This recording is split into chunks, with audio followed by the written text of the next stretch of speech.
Hey guys, Dazzler Magic here. It's been a week since I got better from what I can only assume is COVID, and my lungs still barely work. But you know what else barely works? Wizards of the Coast's intellectual property and supply chain security. What leaked from Modern Horizons 3 now? Just about the whole dang set. So let's just lead with Barrogoyf. A lot of Goyfs in this set, by the way. So it appears to be 2+1 black. I feel like maybe you could fit another black in there. I don't know, it'd be a little tight. But it's a creature, it's a Lurgoyf, kind of like Tarmogoyf, and Death Touch Lifelink. And its power is equal to the number of card types among cards in all graveyards. And its toughness is equal to that number +1. So it's just a souped up Tarmogoyf, and whenever it deals combat damage to a player, you may mill that many cards. If you do, you may put a creature card from among them into your hand. So this is powerful. I mean, I hate to even guess at prices because the last two standard sets, there have been what I would consider all day, every day to be $20 cards, and yeah, they're like $4. It's almost like the game's demand is not really matching the supply. So the theme through all of this is going to be, one, why didn't they take a better picture? And then 1B, are they an idiot, a troll, or a WotC marketing stunt? Or all three? Come on, you knew I was going to say that. Next up we got, I don't know, because they don't know how to point to camera. So it's 4+ black plus something maybe, sorcery, probably a rare. This is a mix, by the way, this whole video between the Modern Horizons Commander set and the main set, which, what's the difference? They're all going into Commander anyway, even though it says Modern. So choose one or more, destroy all creatures, destroy all planeswalkers, destroy all battles, exile all graveyards, and each opponent loses all counters. We actually needed something that removes counters. That is, like, universally. That has been so missing from the game. And the fact that it's a 5-cost black sorcery, okay, that kind of sucks. But, like, we needed, I guess, what would be called a mass leech ability. That's been missing from the game since Mark Rosewater decided to make energy non-interactive in Kaladesh. Next up, we got a reprint of Uro, Titan of Nature's Wrath. That card was a mistake. $15 card, though, printed a grand total of, I believe, one time. So, you think that might just grab their attention in a half reprint, half new card set? Come on. Next up, we got Ulamog the Defiler. This is unusual looking, but they also kind of modified it. I think they scribbled over the top of it to cover up somebody's, like, Instagram handle or something. I don't know. It just looks odd. It might have been that they tried to clean it up in Photoshop and did a garbage job of it. I don't really know. Well, there is no card currently called this, so it's a 10-cost 7/7, full colorless, or I should say generic, there is a difference. Legendary creature Eldrazi, whenever you cast the spell, target opponent exiles half their library, rounded up. Just cast it. Just put it on the stack. Boom, instantly. Oh my gosh. Ward, sacrifice 2 permanents. Nice. Ulamog the Defiler enters battlefield with a number of 1/1 counters on it equal to the greatest mana value among cards in exile. Jeez. And Ulamog has Annihilator X. Yeah, Annihilator was a mistake, where X is the number of 1/1 counters on it. It's just, whenever you attack Annihilator X, whatever the value is, your opponent that you're attacking has to sacrifice that many permanents. You can see how that might be a little bit of a problem. So if you cheat him into play, you got something going. I mean, it says whenever you cast this spell, but that's only for the first part. Otherwise, he just enters the battlefield with a number of 1/1 counters on it equal to the greatest mana value among cards in exile. So as long as there's another card in exile, it doesn't say exile by him, and it doesn't even say that you have an exile. That might be part of the rulings because they ran out of room for text on it. But we'll see. But next up, we got Scurrilous Sentry with something called Solar Transformer behind it. Oh boy. Menace 2/3 for 4 in black, and whenever it enters the battlefield or attacks, it connives. Ooh. Draw a card, then discard a card, and if it's a non-land, put a 1/1 counter on it. Pretty powerful. And then on the other side, we got Archwave Innovation with, what does that say? Something Transformer. It almost looks like Feline, but I'm not sure that would be enough letters. It could be. I'll just pretend that's what it is because that'll be awesome. So we got a rare land, Archwave Innovation, enters battlefield tapped unless you control an island. Nice. Taps for blue. Okay. Pay 1 blue, tap it. The next spell you cast this turn is Improvise. Oh my god. So that means that the spell can be paid for, at least the generic portions, by tapping an artifact. So if you tap 5 artifacts, you paid for 5 of the generic costs. So, yeah, this is kind of crazy. Next one, interesting art style, but we've seen it. It's Ulalek Fused Atrocity. This can't be a real thing, and yet I have reason to believe that it is. I analyzed this one trying to find one little thing, and I haven't. So, Ulalek, also known as Ulamog, and Kozilek. Now remember, they're retconning the hell out of this. They're dead. Those two are dead, and Emrakul's trapped in the moon. But this whole set travels back in time when Planeswalkers had sparks, and before certain characters were dead, because why not? I mean, Magic has never really had a linear timeline. Like Origins was the last time they did this. And that probably wasn't the last time they did this. This is the last time I remember them doing this. Where they're like, well, here's the Planeswalkers as teenagers. Woo! So anyway, this absolute catastrophe is 1 colorless plus white, colorless, true colorless, not generic, blue, and then, one of each. So you can probably pay for this in just about any deck. Now, it does have Devoid, which means that despite its color cost, it is considered colorless. It is legendary creature still, obviously, 2/5, and when you cast an Eldrazi spell, you may pay 2 colorless. If you do, copy all spells you control, then copy all activated and triggered abilities you control. So everything on the stack gets duplicated, and everything that's triggering at the moment on the stack gets duplicated. You may choose new targets for the copies. Also, mana abilities can't be copied because that would be ridiculous. This can't be real. It can't be. Pretty sure it is, but just saying. So, the artist Cosmin Podar did the artwork for Ulamog the Ceaseless Hunger in Commander Masters, and this looks almost identical. It is definitely his style. The lighting, the compression pattern, I mean, I checked out everything. This appears to be legit, and that kind of pisses me off. Why doesn't Mark Rosewater fuse with somebody who knows what the hell they're doing? That'd be something to try. Next up, we got whatever happened here. I believe the exact meme terminology is deep fried, but they didn't even do that correctly, if that's what they're going for. Flare of Mafli? I don't know. 4-cost double black instant rare. You may sacrifice a non-token black creature. Oh wow, they put token black just right in the middle there. Anyway, rather than pay this spell's mana cost, each opponent sacrifices a creature or planeswalker with the greatest mana value among creatures planeswalkers they control. So this is more expensive and worse than almost every other version of it, including Bone Splinters. This is garbage. This is absolute trash. And then the bottom left seems to be censored. I'd almost kind of wonder if this is real or not. I mean, I wonder if any of these are real, but a lot of these were sourced by somebody named Ollie Pop. That's right, potentially using his own full name while leaking these online. Twitter handle is basically Equip0 with a bunch of stylized crap. I'm sure the guy's like 12 years old mentally. Them fingers have seen it all. I mean, here he is, obviously, if you're not looking at the screen. But I'm just surprised this time it's not some like greasy hot dog fingers. Those almost resemble like normal human fingers. That's kind of odd for a Magic player. Well, a Magic player that would go on Twitter and under their own name potentially leak a bunch of cards. Have fun with that when the consequences hit you dumbass. Well, we've got Spawn Gang Commander, something Specimen, Crop Rotation. I believe that's already a card. Something Lar Transformer, which means it's probably not feline, and now I'm pissed. And something Urg. I could go actually watch the video, but that seems like a lot more effort than I want to put in. We got something the Impossible. Let's see if I can read this. I mean, it's a common, so who cares, but anything in the common slot is a pauper card. I mean, they may have named it Modern Horizons 3, but it ain't just for Modern, obviously. Something about pop 3 cards off the top of your library. You may play them this turn at the something of the next end step, beginning maybe. If any something remain exiled, put them into your something, probably graveyard. Then create a 0/1 colorless Eldrazi creature token for each card put into the graveyard this way.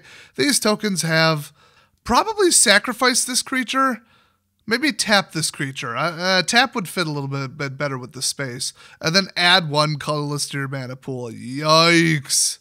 Not a bad card. Very Eldrazi-oriented set. It's either going to flop or it's not. So next up, we got another one that shows the left side of the card. Oops. Then we got another Goyf behind it. Looks like it has your typical Goyf ability, you know, star and then star +1, and then escape. So it's escape, looks like 3 mana, 2+1 black maybe, and escape is just improvised. There's not a whole big difference really. Oh, except that escape only works if the card is in your graveyard. So then we got Breya, Ethereum Shaper. I'm not even going to try to decipher that. Mostly because it's a reprint, so if you're curious, when she enters battlefield, create 2 1/1 Thopters. They're blue, by the way. And if you pay 2, sack 2 artifacts. Choose 1. Breya deals 3 damage to target player. Target creature gets -4/-4 till end of turn. You gain 5 life. Hey, well, I mean, that's a $3 card, roughly. Next up, this'll piss you off. It's Grief.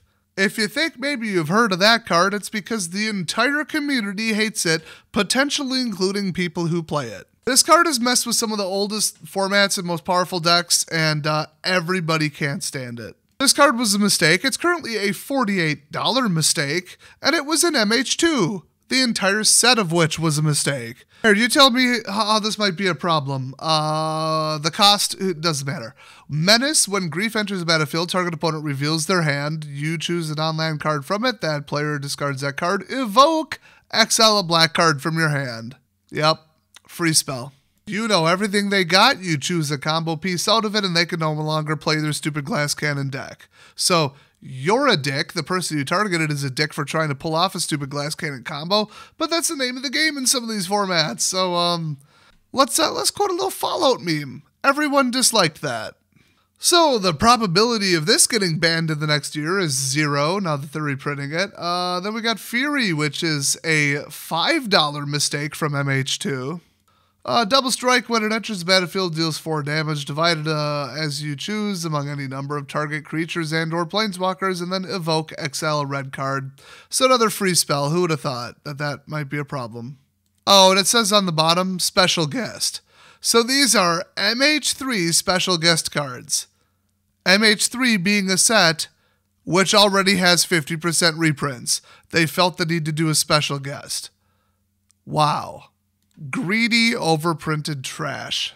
Next up, another special guest. We got Persist. I mean, you guys know what it does. This card's old as hell, but okay, I'll read it. Just because Persist is so nasty. All right, so 2 black, sorcery, mythic. Return target non-legendary creature card from your graveyard to the battlefield with a -1/-1 counter on it.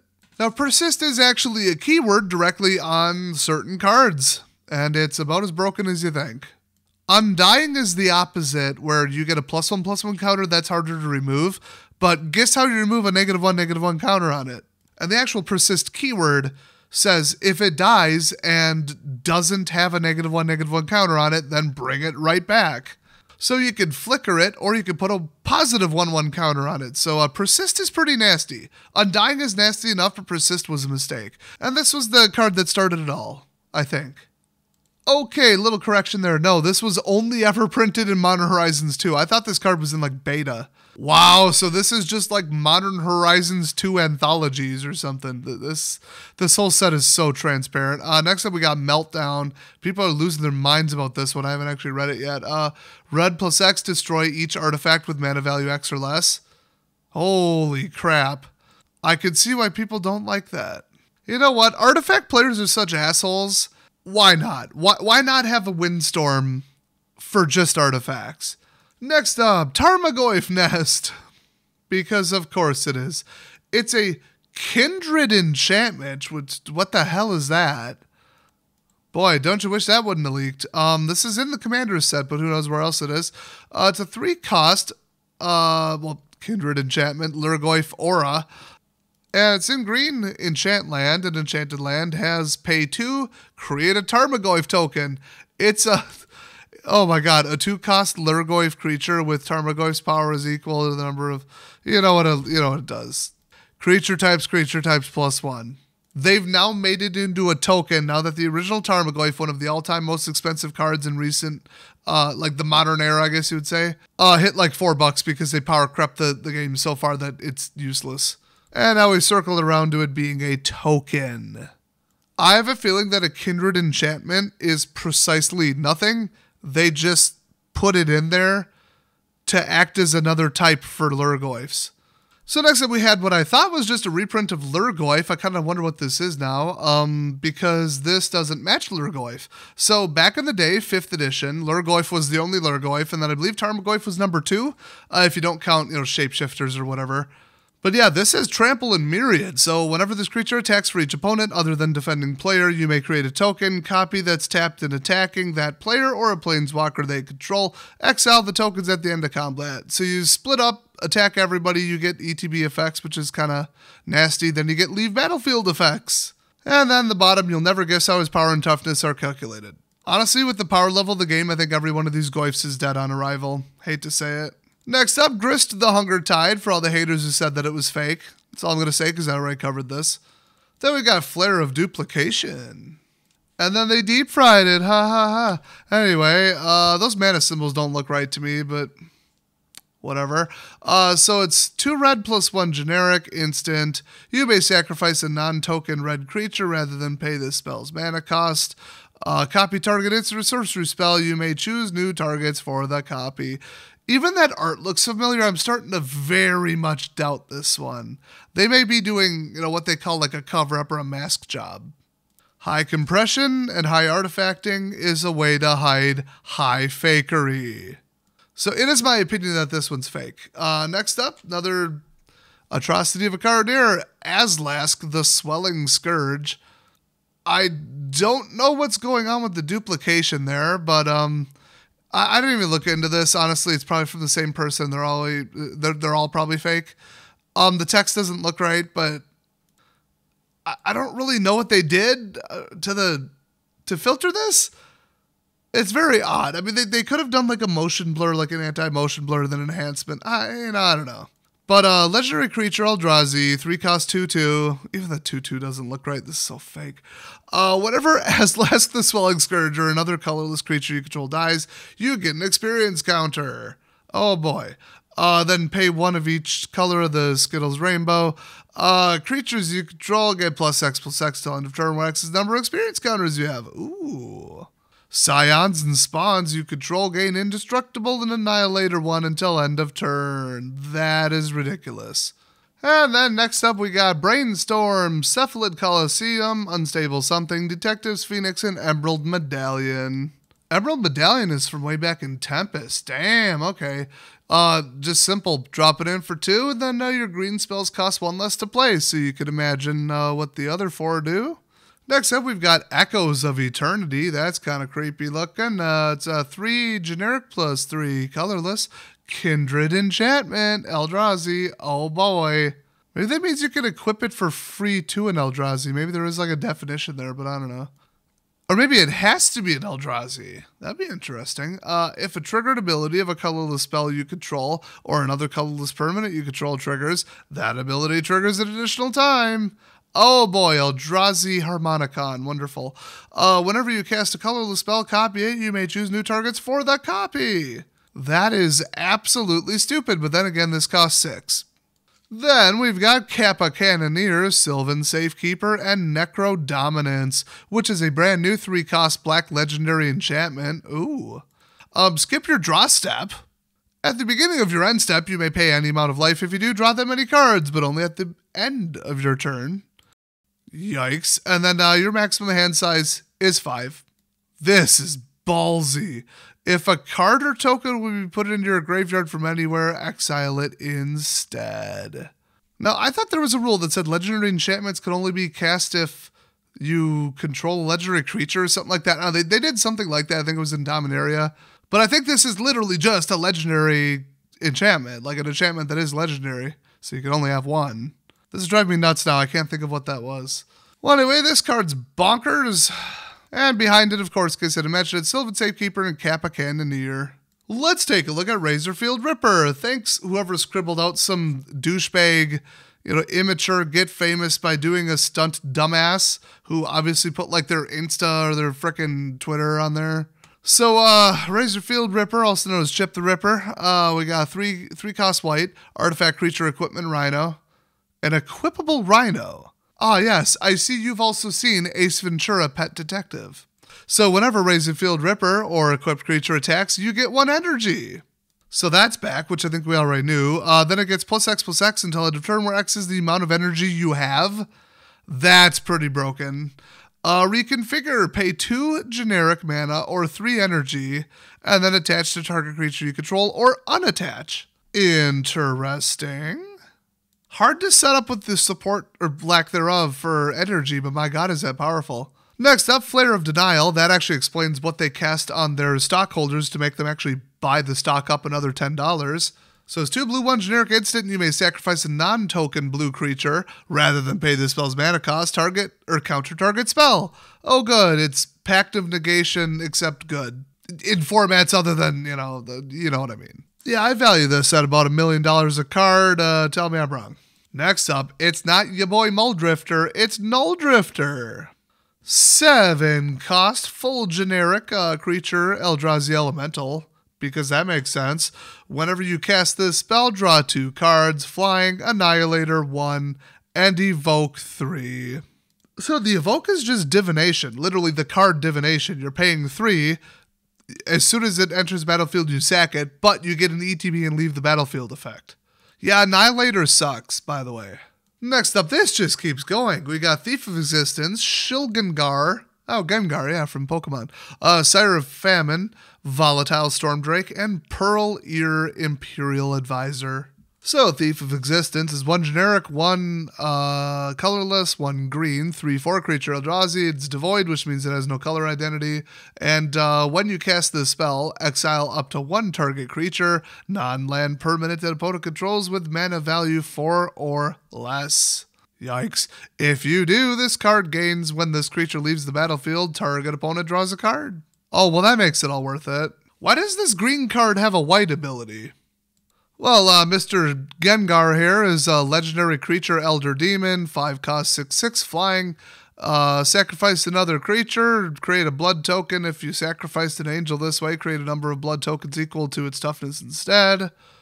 And then if you pay white-black hybrid 3, sacrifice 6 blood tokens, return each creature card from your graveyard to the battlefield with a finality counter on it. Those creatures are vampires in addition to their other types. So finality counters are just shorthand for if this would die, exile it instead of putting it back in the graveyard. It's a new thing from Lost Caverns of Ixalan. So Volatile Stormdrake, it's 2 cost blue, 3/2. Wait a minute. There's only 2 cards in the entire history of the game in blue that have an attack power higher than the converted mana cost, that don't also have a downside. Goliath Sphinx, and there's one other. So I'm going to be pissed if this is number 3, because that would just prove to you that they don't know the color wheel, they're pushing this. So, okay, Flying Hexproof. Oh, Flying and Hexproof from activated abilities and triggered abilities. Nice. When it enters the battlefield, exchange control of Volatile Stormdrake. There's your downside. And target creature opponent controls. If you do, you get 4 energy. Okay. Then sacrifice that creature unless you pay an amount of energy equal to its mana value. So that ability appears to be mandatory, but if they have nothing, then you just get a 3/2 for 2. I'd still call that a downside, but damn, is that close to not having one. Pretty spicy card. There's easier ways in blue to just straight up steal an opponent's permanent though, but whatever. So next up we got Pearl Ear Imperial Advisor, the 4th one on this page here. It's 2 white plus 1 generic, 3/4, because it's the new standard apparently. Legendary creature, Fox Advisor. So obviously from Kamigawaville. And lifelink and enchantment spells you cast have affinity for auras. Oh my god, that is so broken. I mean, it would be worse if this is multicolored, like splash green, but geez.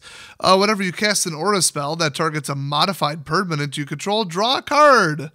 Holy crap. I mean, aura stacks went nuts recently. That was like the theme of an entire subproduct. Not going to get into it, but you guys know what I'm talking about.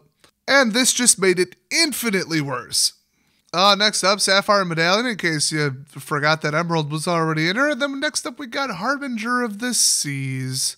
So it's 2 blue plus 1 generic creature, Merfolk Wizard. I'm sure this will go well. 2/2 non-basic lands or islands. So they took one of the most hated cards in all of Magic, not even kidding, ask anyone, Blood Moon, and made it into a Merfolk.